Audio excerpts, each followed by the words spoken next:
So if you've now developed a decent understanding of the basic technique that we use just to chip the golf ball forward, we can start having a look at how the different golf clubs can affect the height and the roll ratios of the shots that we're going to hit.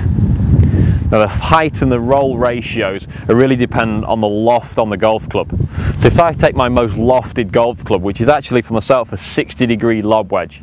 Now if you don't have one of these clubs in your bag, it's one of the clubs I would encourage you to add into your clubs. Don't forget, you're only allowed to carry 14 clubs on the golf course, but I think a 60-degree lob wedge for an awful lot of golfers can save them some shots around the green. So if we chip a golf ball with a 60-degree lob wedge, depending on the green that you're landing on, the speed of the green, this is going to fly a good distance of its way towards the hole and then stop and not roll very far. So it might fly as far as 80% of its distance and then stop quite quickly. Now on this shot, over the distance I'm hitting, it's probably going to go about 70% through the air, roll about 30%. But quite importantly, my setup is going to be the same. So I set up in the same fashion. Ball in the centre, hands down, leaning onto the left side and chipping the golf ball in. The loft on the golf is going to hit it quite high. The second shot that I'm going to play is going to be with my pitching wedge, landing the golf ball a little closer to me, rolling it a little bit further, maybe around about 50-50 flight and roll ratio with the pitching wedge.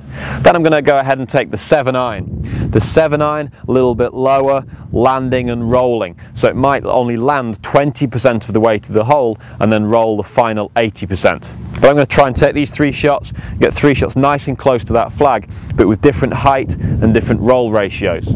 My swing will be the same, the difference will be in the loft on the golf club face. So here's the lob wedge first. Looking for this one to fly quite a distance up to the hole and then stop relatively quickly when it comes down. Now if we now change the club to the pitching wedge, pitching wedge is probably going to land a little bit nearer to us and then roll a little bit further.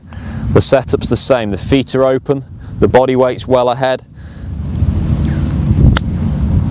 lands a little sooner, and you see that one really release and run on quite a long way past the hole. Now taking the 7-iron on this occasion,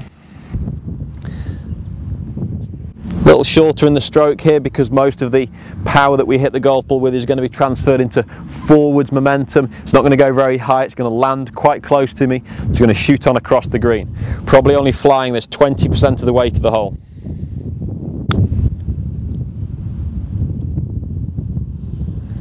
And that one actually turned out to be the best result on this occasion.